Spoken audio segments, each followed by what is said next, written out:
Welcome everybody, I'm RJ of The Nerdy Brew, and here on this channel we talk TV, movies, and everything in between, all while drinking a cup of coffee. Now if you like one of those things, or all of those things, why don't you consider subscribing, and hit that notification bell, and becoming a fellow Brewster. So today, fellow Brewsters, I want to say thank you for stopping by, having this cup of coffee with me, and I hope all is well with you. And I'm so happy that you were able to make it into the new year of 2025, and you taking some time to visit with me and talk these movies out. So I appreciate you. First and foremost, this is a top 10. Now, this is a top 10 of my favorite films of last year. It was the movies that I was able to see. I didn't get a chance to see everything of last year, but the movies that I did see, I enjoyed these movies immensely. And so now we'll get on to the list of the top 10 films of 2020. Number 10 is Bike Riders. So Bike Riders stars Tom Hardy, Austin Butler, and Jodie Comer. And what the film is, it's this journalist who is following this biker gang, getting their story, taking their pictures, trying to be involved and immersed about how this gang, this biker club, these motorcycle enthusiasts operate. And it's just a tale of who they are and what they get involved in with their alternative culture.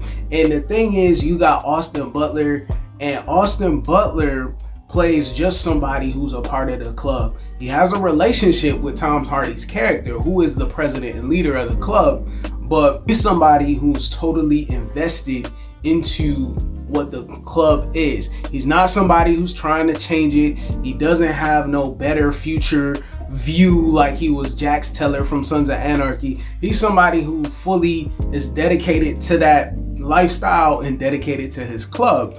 And then we have Tom Hardy, and Tom Hardy is the leader, and Tom Hardy is trying to cater to that brotherhood, but also keep it in a direction, but also take care of his people. And then sometimes when it comes to that, it's like the measure of certain things that aren't necessarily legal, necessarily morally upright, gets involved in those certain spaces. And then also, values have changed, and they always change. This is a man who's down to fight, and he's down to throw fists, Tom Hardy's character. And then with him being his influence changed a lot, and has this young man trying to become part of the club. But with that being said, he is very much someone who's gunning for Tom Hardy's spot, and we see his maniacal, malicious thoughts and actions throughout the movie, and then that comes to a head. But to me, the movie definitely felt like something that Martin Scorsese would do. It felt like it was like a little brother, or within the catalog of being part of Goodfellas or Casino, and it just felt like great storytelling, great narrating, great pacing. And I just felt like that movie was very much in those lines of good crime movies, and it made it on my list. That's my number 10, and if you haven't seen it, I recommend it. You'll have a good time watching it. You won't be bored. And also the arc of storytelling and the things and the camaraderie and the fluctuations of human nature is definitely within that movie, and I recommend you see it. My number 10, Bike Riders. Number 9. Let me take a sip of coffee for this one. Give me one moment. Number 9, The Apprentice. The Apprentice stars Sebastian Stan and Jeremy Strong, and it is a biopic. It's not a full biopic of like when he was born, but it was a biopic of a few years of Donald Trump, and it's about his relationship with the litigator known as Roy Cohn. And it's like how much of an influence Roy Cohn had on Donald Trump to make the person and the persona that we know today. And Sebastian Stan does first of all, both of these gentlemen do a fantastic job in their performances of these larger than life figures. And for those who don't know Roy Cohn, read this book. Hold on, I got it. I got it. Let me go get it. Okay, so I got this book, A Time of Fear. and it's about the Red Scare, McCarthy era, and the different iterations of communism. I don't know if that could be mentioned on YouTube, but it's about that time period and how things developed and evolved and the different branches of communism. It's a real thing. I had no idea. It's a time of fear, but he's mentioned in it, Roy Cohn, and Roy Cohn was a litigator, the senior counselor for McCarthy during the witch trial eras during that time, for McCarthy era, the time for the Red Scare. And he was just prosecuting and accusing people left and right and being successful and still being a lawyer further on in life. And Donald Trump meets him at a later time past that era in the late 70s, early 80s, and their relationship. And the thing is, he molds Donald Trump into two things. Minor spoilers. He molds him into two things. It's one, never admit defeat. And also deny everything. And those things like really molded him, but it was also being involved in like fast-paced, high society, bourgeoisie type of atmosphere. Also, like, what would Donald Trump do to become the mogul that he wanted to be?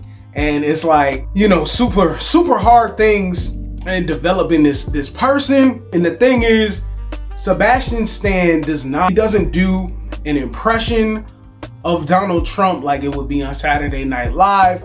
He played Sebastian Stan playing Donald Trump. So it's really subdued and it's really like becoming the character. He does a lot of his mannerisms, but he doesn't really go off to make Donald Trump very cartoonish. And I just really enjoyed, and it felt like a Shafty Brothers film. It felt like Good Times. It felt like Uncut Gems, and it really felt like of the times. Like the way that they did the filming of like making it like a camcorder handheld camera for like the 70s, 80s. They used that grain or filter. Yeah, and just making it very immersive within the time period and why we follow these two enormous, larger than life figures, and how their friendship grew and how it deteriorated and where they ended up as people. So that's what that was. Number 9, The Apprentice. I was very loquacious about that one, but thank you for taking time out to have this coffee with me. And if you're enjoying our conversations, please like, share, comment, and subscribe while we continue to have these conversations. So my number 8 is Furiosa, a Mad Max saga. And if you like Mad Max Fury Road, you're gonna love this movie too.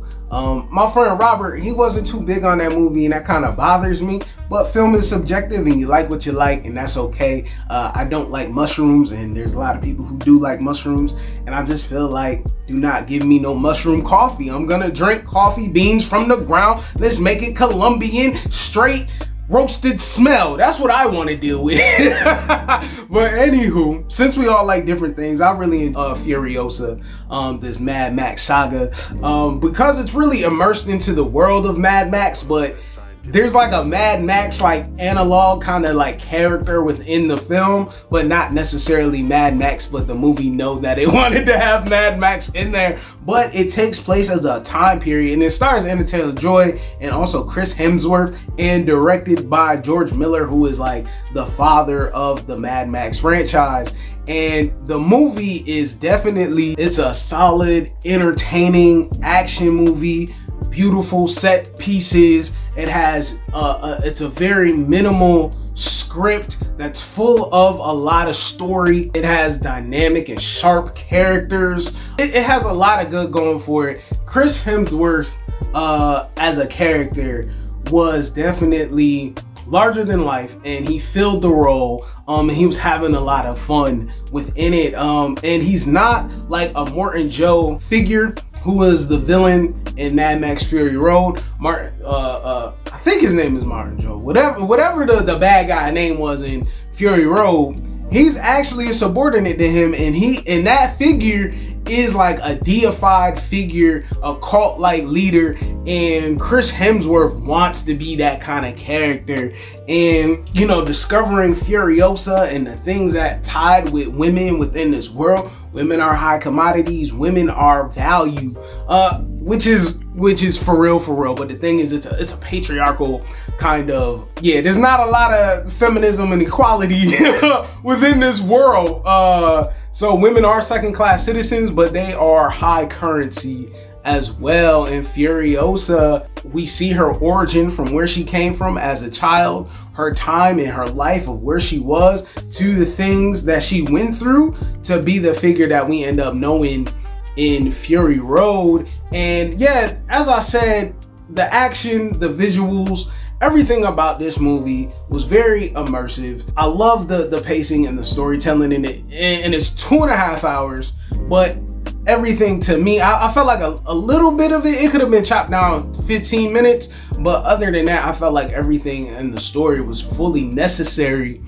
And I enjoyed it. I love Chris Hemsworth in it. And just to see how the movie is a circular movie of we see her beginning to where we see her end up, it made me even more enthralled with it. And I just enjoyed it. Number 8, Furiosa, Mad Max Stop. Number 7 is A Quiet Place Day One. Now, I did a review on it on the channel and only got 20 views, but that's okay. Thank you for the 20 that came and watched it. I appreciate you. But the thing about that movie, first of all, I said it in the review, I'll say it now, I'll say it for new viewers or whoever's here, I appreciate you. But I love the franchise. I love the first 2 previous films, and I love this third entry as well. And the thing is, it is the human moments of each film that make me enjoy it. I'm not gonna give away no spoilers if you haven't seen those movies, but definitely me being a father, John Krasinski's role in the first movie was very powerful for me. And not only that, there was a very intense scene in a basement with water, which was super crazy in the first movie. Thought that was just heart pounding and suspense filled. Second movie, I thought it was just a great follow-up. It was a great follow-up. And then this movie, while we're following 2 new characters of A Quiet Place Day One and seeing the chaos of this world, right? And it's nerve-wracking and anxiety-filled, especially dealing with the situation and becoming unsure of even how to deal with a catastrophic event as they do. But there was one quiet scene, pun intended, no pun intended, but that's exactly what it was. It was a quiet scene with the 2 characters that we're following. Literally, it was quiet, but what they did was took away from all the chaos, and they were able to bond to get to know each other on a higher level. And that put this movie, like, wrapped it up in a bow for me and was like, here, take my money, take my enjoyment. You know, I enjoy you. There was a lot of things that were unbelievable, but that's what happens with movies. You watch certain movies and there's disbelief. And I'm talking about the cat. I'm talking about the cat. But with all that being said, though, I loved the performances. I love the world already established and the human moments. And even when you got a moment of bonding with somebody, like, they make sure that you know that this movie is a horror movie and not everybody's gonna make it. And so I just enjoyed the honesty of the mortality, dealing with that and what we think about, and even just connecting with people on a human level, because sometimes we could just remove that aspect from ourselves and just be very selfish and focus on whatever certain cause that we think about. But at the end of the day, there's so many things that we do care about that we can relate to, and I just feel like that movie just brought that out so much. So number 7, A Quiet Place Day One. Number 7. Number 6, gotta talk about it. John Krasinski, another directorial outing. Now, this movie, If, Imaginary Friend, was an imaginative movie, pun intended. And the thing about If, I saw it with my daughter, And I was very disappointed with her reactions with that film, because with me seeing it, it gave me all the feels in the world.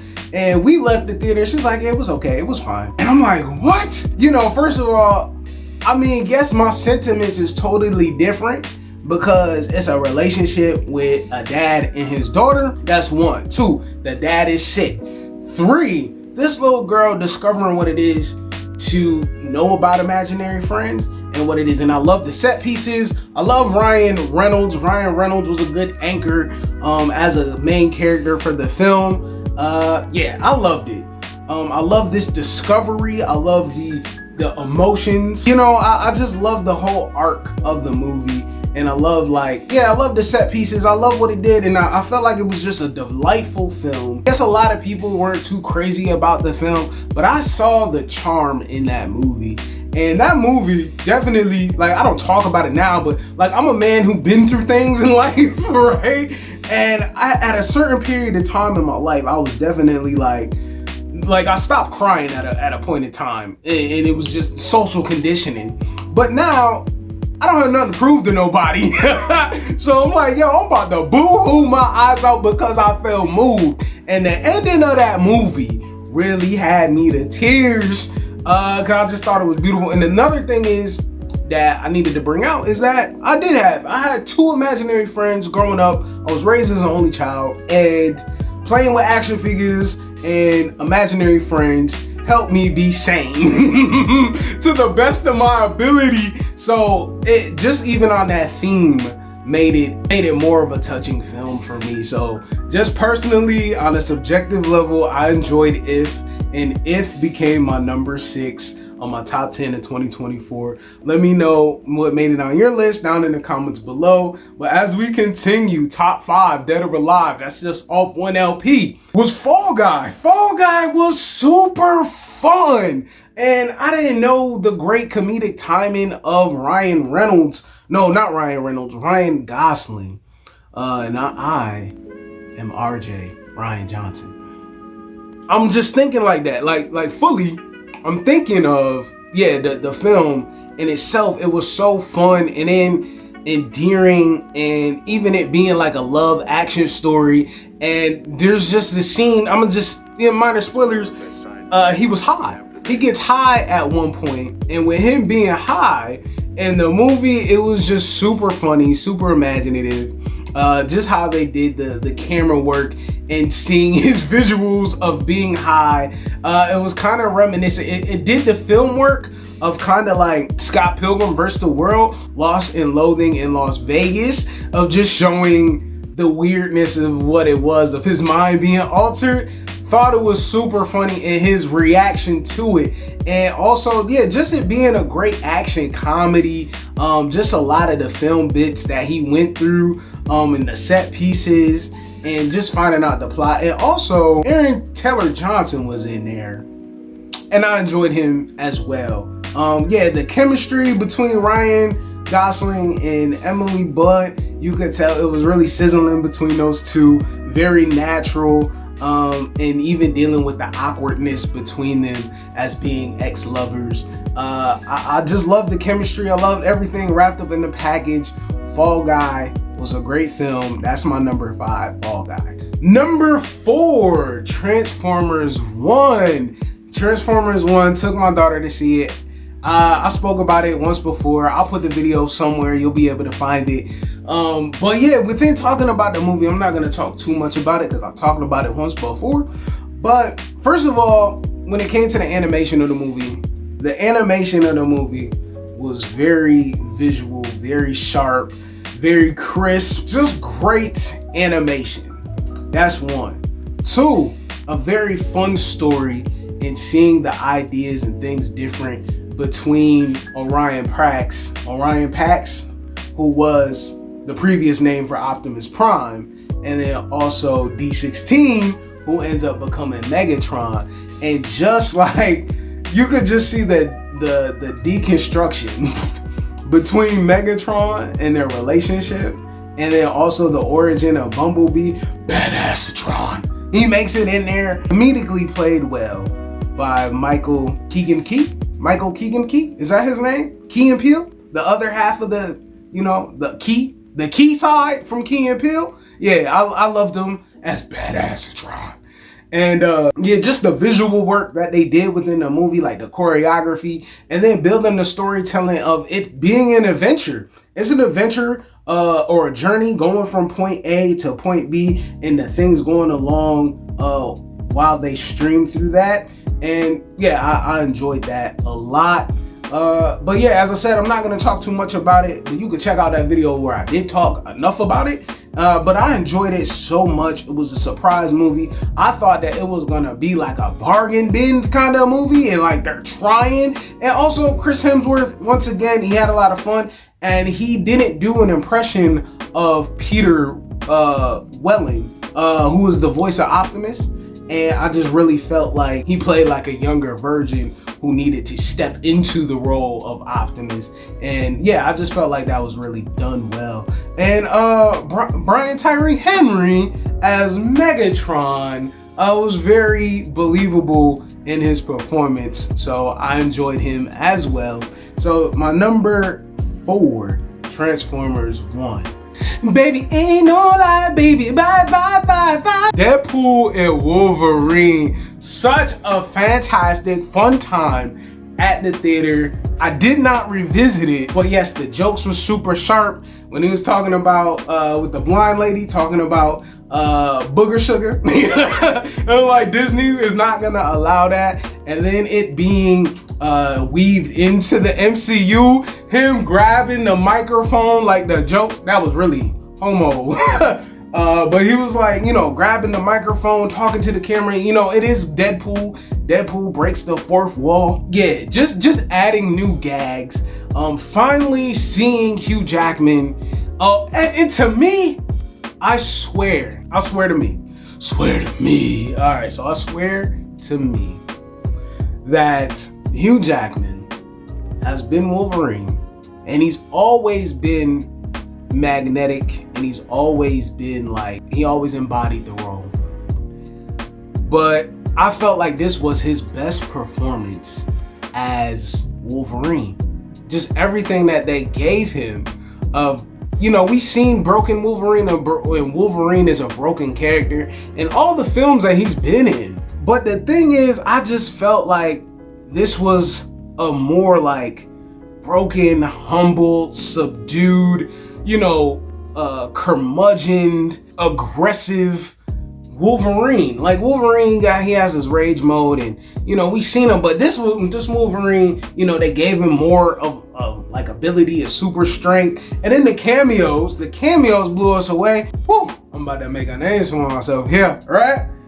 Channing Tatum as Gambit, and just the fun things about Gambit, about Channing Tatum being cast as Gambit movie being in development, Gambit movie not being in development, and then finally seeing him, and he was just, I got shot out my daddy dick ready, it's just those things. And then that man Deadpool said, "Who is your dialect coach?" The Minions. And just those funny jokes, those quips, and the chemistry between these figures. Yeah, and I like how in each Deadpool they keep having him with a straight man, just somebody who's super stoic, very unemotional, just having his polar opposite. And first it was Colossus, and then it was Josh Brolin, who played Cable, and then we have Hugh Jackman. And yeah, just him getting the feed off of the straight man of his comedic role was just super good. It was a great movie. It was super fun. Loved everything about it. My top three, Deadpool and Wolverine. My number 2 is Sonic 3. Now, I love all of the Sonic films. I'm not gonna get into too much detail, but I love the inclusion of Shadow. I love how they kept to Shadow's backstory, and that goes all the way back to Sega Dreamcast. And yeah, just the introduction of Shadow, Keanu Reeves voicing Shadow, his voice fit the role, fit the film perfectly, and also the visual things that they did within the movie. And then the growing arc for Sonic. The growing arc for Sonic of always learning these lessons to keep being a more developed individual I love how that is thrown in there. I love his bonding with his friends, his family, the relationship with Team Knuckles. That's where we at. It's Team Knuckles. Yeah, I love that. Yeah, especially just like the things that they do with chaos energy, and it just made me think of like what they do in that film. I was like, Dragon Ball Z is fully possible, but we just don't have competent people to just like care for that franchise. And I was like, Sonic is the best thing that we're gonna have when it comes to Super Saiyans and Saiyans flying over from different landscapes here and there or whatever. And that was in the third act, and it was just super visual. And yeah, the performances and everything. Jim Carrey as Robotnik, another slammer of a performance in that role. So good, so rich. I loved it so much. That post-credit scene, I loved it. So the first half of that post-credit scene, I was definitely like, yo, that's what's up. That's from my childhood. I enjoy it. And then the second half, it was from my daughter, and my daughter was like, oh my goodness. So with us bonding with that, made it even more on top of the list, and especially them introducing the characters and growing out the lore of Sonic with me being a Sonic fan. Yeah, I enjoyed it. Sonic 3, my number 2. My number 1, hold on, here's my remote. May thy remote chip and shatter. So yeah, my number 1 is Dune 2. Now, not only it being a continuation of Dune 1, which I absolutely love. I love Dune 1 as a film, the cinematography, everything. But Dune 2 was a great follow-up. I'm not a fan of the book. I did watch the original movie, and that's kind of where my knowledge comes from. I did watch Dune Prophecy. I wasn't too crazy about Dune Prophecy. Visually making this world as stunning as it is makes it captivating enough. But yeah, I was just the ebb and flow of the show. I wasn't too crazy about it. But yeah, coming into Dune 2, first of all, dealing with Dune 2, yeah, the cinematography. When they were on the planets of the Harkonnens or the Harkonnens, when they were on that planet and having the sun being what the sun is, and that contrast of the white and having it black and white, and however that looked with the introduction of Thade, boy. And then what's crazy about that movie, what made it so immersive, and I was watching it in the theater, was the sound design. The sound design, the arena, hearing all of the Harkonnen people, I don't know what they're called, maybe they are called the Harkonnens, but all the Harkonnen people within the theater, hearing that in the background, of the arena, made it crazy. And then also when Paul rode the sandworm and how visual that was and visceral that was, and then the immersive of the audio of hearing the whooshes of the wind and the sound of the sand brushing back him while he was riding the worm, bro, it was amazing. And then when it comes to the storytelling, and I know it came from the book, but just the ideas of religion and how it affects humanity, and the thoughts of people being religious zealots, and how it affects not even zealots, which is a thing, right? People who are so devoted to their beliefs and to their cause, but also the people who we put in those places as religious figures and how much influence that has. And then also you got people who are independent thinkers who break away from that mode and want to get to what's right, what's wrong, and the truth of the matter. And Shawnee was that character. And then we have Josh Brolin. And with Josh Brolin, he was like, yo, whatever the cause that they think is going on, use the grift. Play the grift to get to where we need to go to, and however that looks. You could be a religious figure or not, but there's still an objective at the end of the day. And just all of these ideas thrown within these characters to be reflected, it was just really just a whole experience for me. And then also it being so sci-fi, and with it being so sci-fi, we live in an ordinary world. So seeing extraordinary things, making it to the theater, makes it such a good experience going to the movies, for this imaginative storytelling. And yeah, and also the choreography. so good, so good. I'm a fan of martial arts, and seeing great fighting and what the human body does and how important the fight was between Thad and Paul Atreides, it just added a lot of weight to it. And then seeing the relationship between Chani and Paul, of how it was a blossoming, you know, young relationship, and definitely them being immersed with one another, but then seeing the deconstruction of that relationship, and how there are so much influences when it's really, you know, they just want what they want for each other. But sometimes certain matters of outside forces make things bigger than that. And yeah, that movie was mad good. I loved it. Yeah, that was my favorite movie. That was my favorite film experience. But yeah, that's it. Those are my top 10 films of 2024. Let me know your thoughts and your films that you enjoyed last year. I got merch for sale down in the description. And thank you for stopping by. I'm sure that you'll enjoy whatever is next. So I'm gonna bring this video to an end. And I want you to be you, do you, see the bigger picture. Have a fantastic day, because you deserve it. This is that channel. Peace. Mouth on top, Kung Fu, Bruce Lee chop, moon rocks, go Red Sox, tryna go far like Boondocks, headshot, blunt stay high, talking shit, gotta pull up on they block, you fraud, I'm Couchgod, nigga got a tax like a state charge, safe house, safe house, safe house, safe house.